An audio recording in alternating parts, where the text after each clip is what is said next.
السلام علیکم ورحمۃ اللہ تعالی وبرکاتہ۔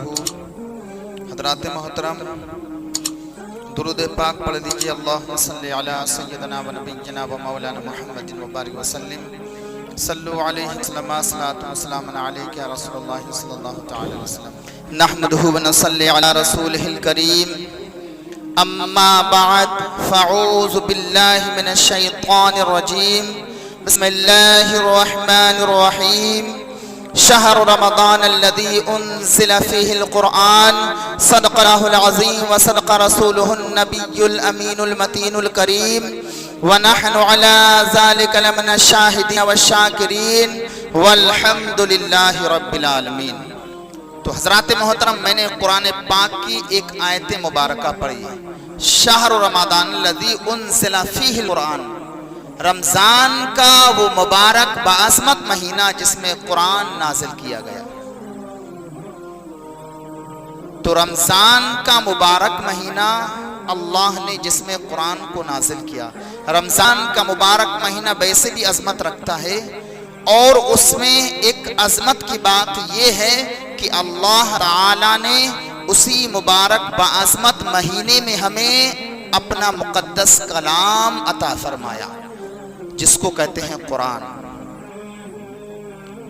تو آپ نے اپنے بچپن سے دیکھا ہوگا کہ جب بھی رمضان کا مبارک مہینہ آتا ہے تو رمضان اپنے ساتھ عبادت و ریاضت، ساتھ ہی ساتھ قرآن کی تلاوت بھی لے کر کے آتا ہے۔ تو دونوں کا بڑا گہرا تعلق ہے، رمضان آیا ساتھ ہی ساتھ قرآن کی تلاوت بھی لے کر کے آیا۔ تو وہ حضرات کتنے خوش نصیب ہیں جو قرآن کی کثرت سے تلاوت کرتے ہیں۔ تو رمضان آنے والا ہے، کثرت سے قرآن پاک کی تلاوت کرو، قرآن پڑھنے کی عادت بناؤ، چونکہ قرآن اللہ کی واحد کتاب ہے اور ایسی باعظمت کتاب ہے جس کے اندر ہر خوش کو تر کا ذکر ہے۔ ایک بزرگ کہتے ہیں کہ اگر میری رسی گم ہو جاتی ہے میں وہ بھی قرآن کے اندر تلاش کرتا ہوں، اگر میرا اونٹ گم ہو جاتا ہے وہ بھی قرآن ہی کے اندر تلاش کرتا ہوں۔ تو پتہ یہ چلا، اور اس دنیا کے اندر بے شمار مذاہب ہیں، تو بے شمار مذاہب کے ماننے والے اپنے پاس ایک کتاب بھی رکھتے ہیں، اور اپنے مذہب کی حقانیت اور سچائی کو ثابت کرنے کے لیے اسی کتاب کو سامنے پیش کر دیتے ہیں کہ ہمارے مذہب کی حقانیت اور سچائی اس کتاب میں ہے۔ اور بھی آسمانی کتابیں ہیں، زبور، انجیل شریف، توریت شریف، یہ بھی آسمانی کتابیں ہیں، لیکن اس میں گھٹا دیا گیا، اپنی مرضی سے بڑھا دیا گیا۔ یہ بھی اللہ کی کتابیں ہیں، لیکن ان کے ماننے والوں نے اس میں گھٹا دیا، بڑھا دیا۔ لیکن قرآن ایک ایسی واحد کتاب ہے جس کے مکمل تحفظ کے لیے اللہ رب العزت جل مجدہ نے خود فیصلہ فرما دیا، اِنَّا نَحْنُ نَزَّلْنَا الذِّكْرَ وَإِنَّا لَهُ لَحَافِظُونَ۔ میں ہی اس مقدس کتاب کو لے کر کے آیا، میں نے ہی نازل فرمائی، اور میں ہی قیامت تک اس کی حفاظت کروں گا۔ تو قرآن جیسے ہی آسمانی دنیا سے نازل ہوا تھا، اب 1400 سالیں ہو چکی ہیں، ویسا ہی ہے، اس کے اندر کسی نے ایک حرف بھی ہٹانے کی جرأت و ہمت نہیں کی، اور قیامت تک ایسا ہی رہے گا۔ حضور کے زمانے میں لوگوں نے بڑی کوششیں کی کہ قرآن کو بدل دیا جائے، قرآن کو ہٹا دیا جائے، ایک صورت بھی قرآن جیسی بنا دی جائے۔ بڑے بڑے عربی داں، بڑے بڑے سائنٹسٹ، بڑے بڑے مالدار، بڑے بڑے عربی جاننے والوں نے ایڑی چوٹی کا زور لگا دیا، لیکن قرآن جیسی ایک صورت نہ بنا سکے۔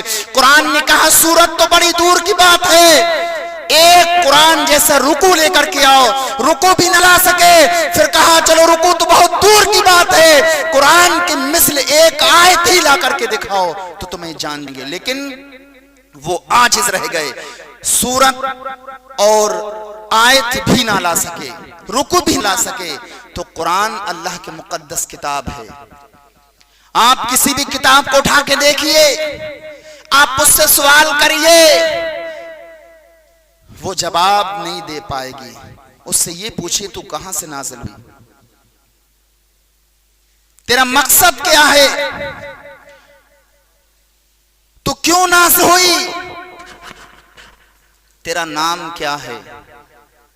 کسی بھی کتاب کو اٹھا کے دیکھیے، بے شمار مذاہب ہیں، ان کے ماننے والے ہیں اور ان کی حقانیت کے لیے ان کے پاس ایک کتاب ہے، لیکن ان کے پاس اس کا کوئی جواب نہیں ہوگا۔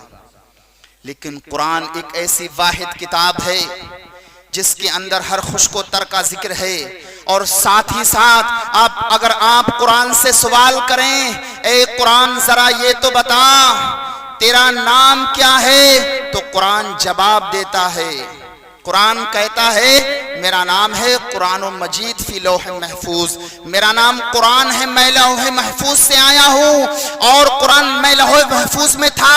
اور قرآن سے آپ پوچھیں اے قرآن ذرا یہ تو بتا تو کہاں سے نازل ہوا، تو قرآن کہتا ہے تنزیل من اللہ، میں اللہ رب العزت کی جانب سے نازل کیا گیا۔ قرآن دوسرا سوال ہے یہ تو بتا تو کس کے اوپر نازل ہوا، قرآن کہتا ہے نزل علی محمد صلی اللہ علیہ وسلم، میں محمد آخری نبی صلی اللہ علیہ وسلم پر نازل کیا گیا۔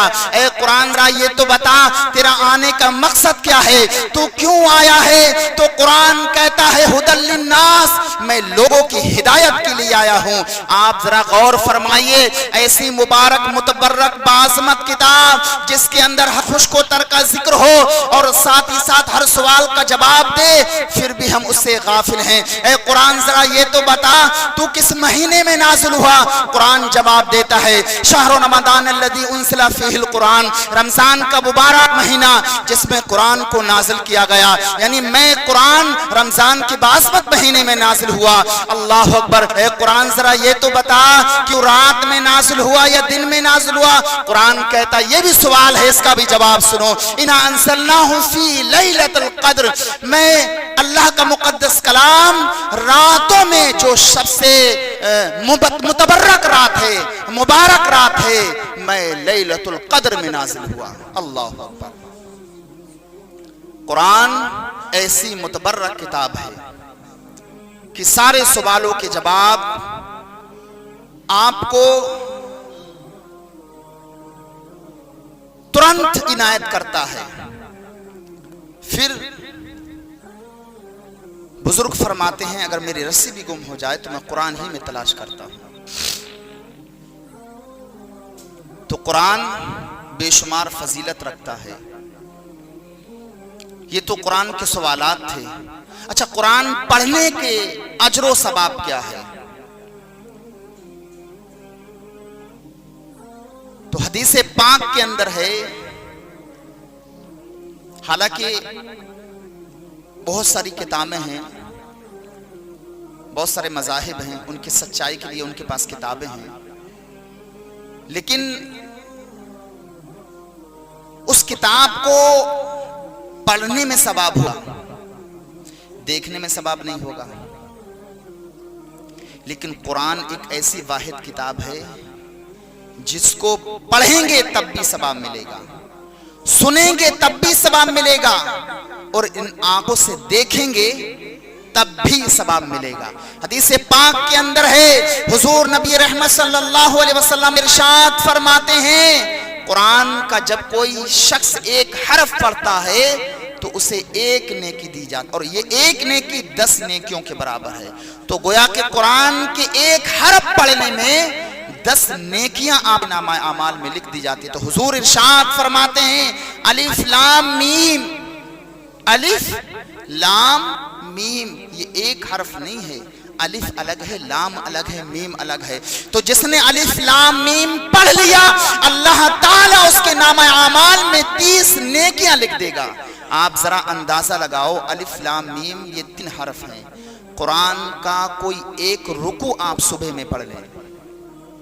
حدیث پاک کے اندر ہے، اللہ کے حبیب نے ارشاد فرمایا صبح کے وقت اٹھ کر قرآن کی ایک آیت سیکھ لینا پوری رات 100 رکعت نفل نماز پڑھنے سے بہتر ہے.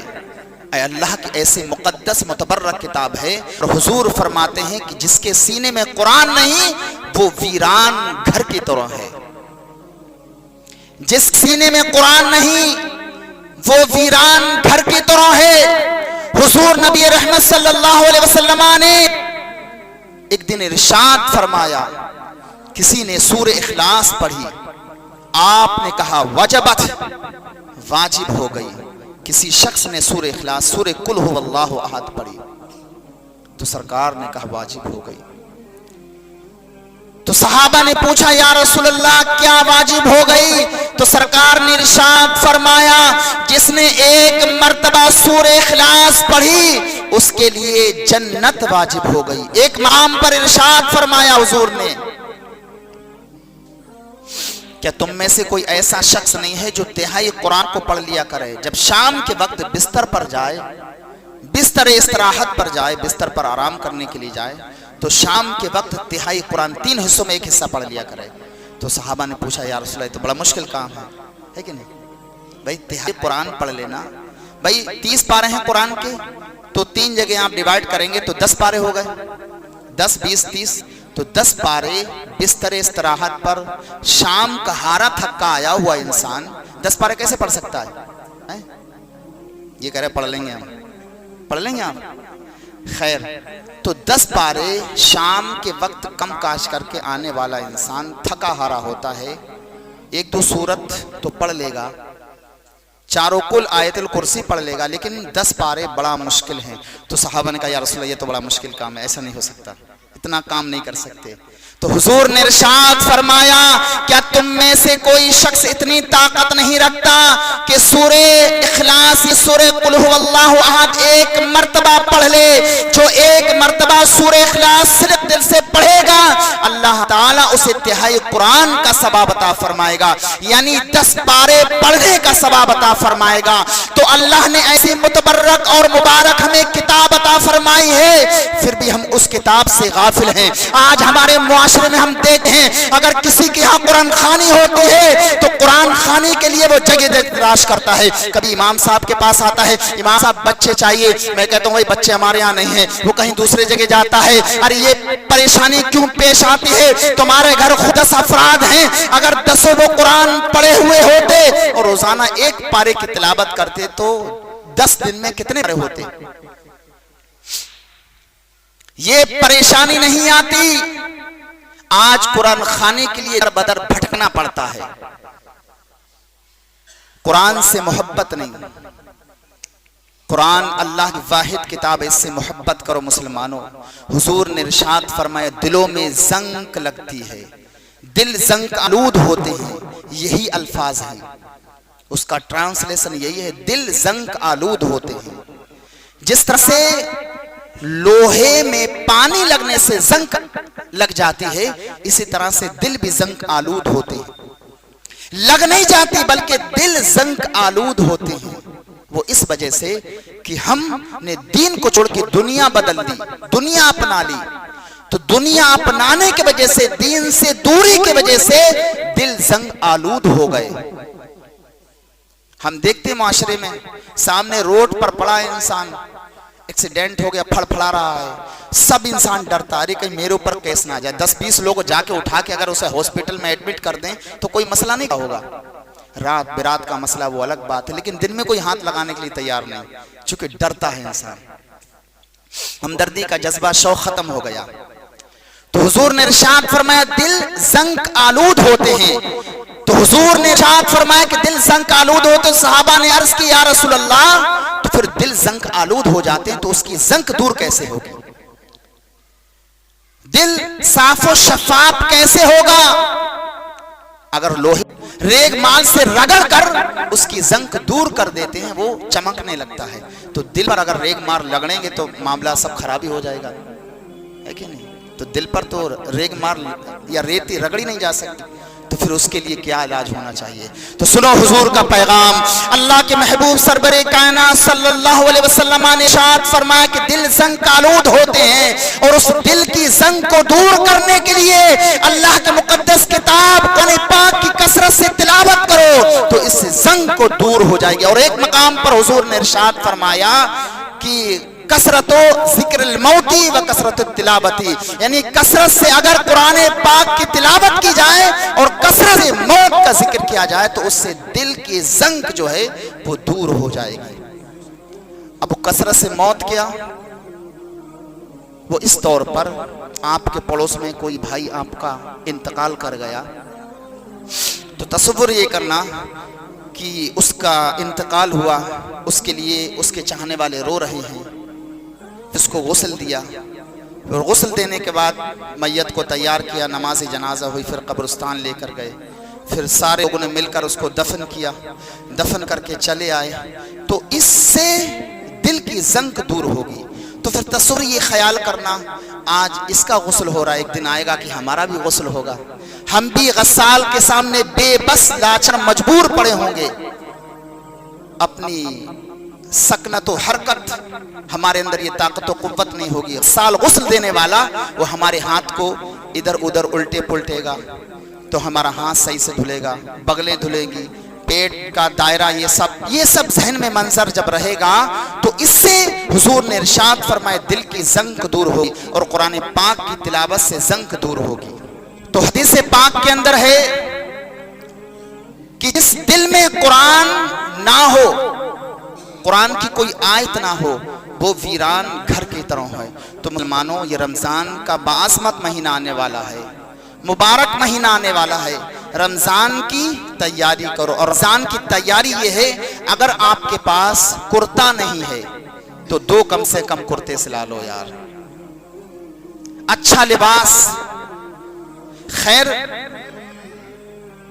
اس میں کوئی مذموم بات، بری بات نہیں ہے، لیکن ہم نے دیکھا یہ ہے لوگوں کی نماز سے دلچسپی اتنی دور ہو گئی ہے کہ رات کو جو لوبر پہنتا ہے وہی صبح آ جاتا پہن کے، اتنی دور ہو گئی۔ یہی لوبر کس فنکشن پر پہن کے دکھائے تب ہم اس کو جانیں کہ ہاں کتنا دل والا ہے، تو نہیں پہنتا ہے۔